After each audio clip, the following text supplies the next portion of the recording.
So let's have a little conversation about some unserious things. That's always fun to have a little unserious conversation, considering how things are going in these days and times with $10 a gallon gas and all. So, looks like DJ Khaled is skinny Khaled. Wow, Khaled. I don't know if anyone remembers Khaled from way back in the day. But Khaled wasn't always as big as we've gotten used to seeing him. He actually was like, like regular size. He wasn't always big Khaled. But he's skinny Khaled now. And I'm wondering, how he did it, because I know we've seen him exercise before and be on Weight Watchers and things like that. And he seemed like he, would have a difficult time losing the weight or keeping it off. And he's actually lost more weight than we've ever seen him lose. And so I hope he's able to sustain this weight loss and live a healthy, long life. GLP-1s could have helped him, but Ozempic, Mounjaro, Wegovy, any of those things. And I've heard some good things about those. But so I hope that he's able to sustain this weight loss. And I hope everyone had a great Mother's Day. I did with my two daughters and my two grandsons. And let's talk about Mother's Day.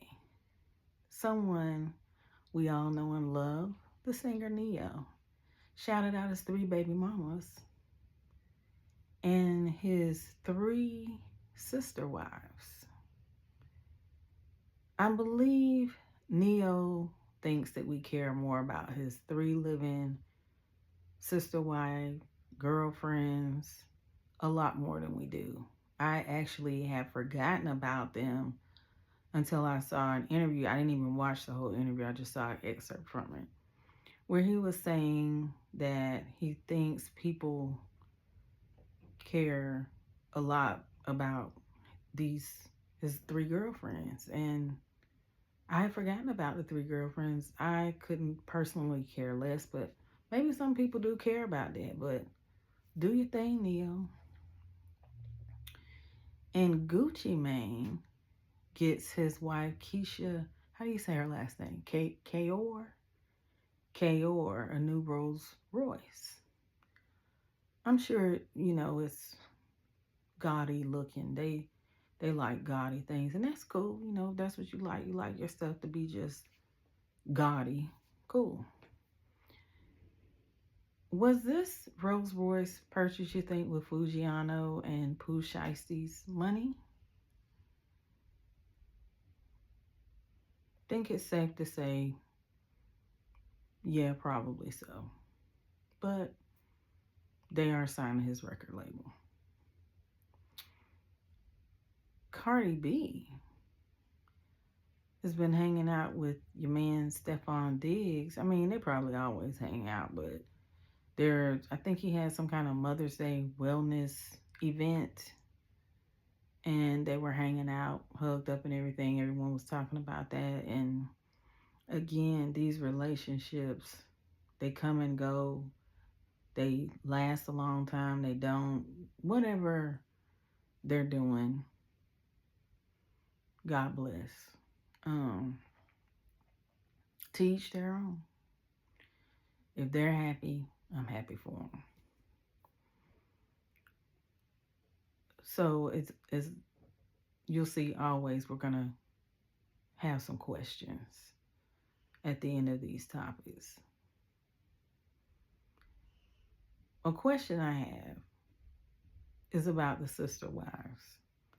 Is the sister wives thing gaining popularity in the Black community, you think? Because I've seen this before, and I'm just wondering, is this something that's going on more than we know of? Is it more acceptable now? I mean, a lot of things are more acceptable now, generally speaking. So yeah, it probably is. I would say, yeah, it is more acceptable now. How do you feel about GLP-1s like the Ozempic, the Wegovy, the Mounjaro? They seem to really work for people very quickly. How do you all feel about them? Do you think that they're worth it? I hear people talk about things like Ozempic face because you lost the weight too quickly. Your face gets drawn in and your skin gets extremely saggy. So, I'm just wondering though, what is that a good trade-off for the weight loss? Do you say, well, I can fix the saggy skin, maybe, or I'd rather lose the weight and worry about the saggy skin later, you know? They say it makes people look older and things like that. I actually tried Ozempic, and it made me way too sick. But Mounjaro, it made me kind of sick, but I guess because I had tried the Ozempic already, whatever side effects the Mounjaro gave me was nothing like the Ozempic, and I was able to lose 50 plus pounds with it. So I'm all for GLP-1s. Um, it helped cure my arthritis because I lost so much weight. I no longer have arthritis. Um, and I'm curious as to what Pooh Shiesty's recording contract must have been, considering the fact that he was willing to literally crash out and go back to prison after he just got out, 3 months before this happened, before he got arrested. Not before it happened, before he got arrested. It almost sounded like as soon as he got out, he went and crashed out. Then when he finally got arrested, he had only been out for like 3 months from the last sentence. And this one could be forever if found guilty. Um, and I also wonder, when he sees things like Gucci purchasing his wife a luxurious vehicle, how does he feel sitting in a small cell, in a small prison cell? That has to suck. It couldn't have been worth it. It couldn't have been worth it. And sometimes I still hope that what they said he didn't do, because I just I can't believe that a person would be that stupid. I mean, I just I can't believe it. But anyway, tell me what you think.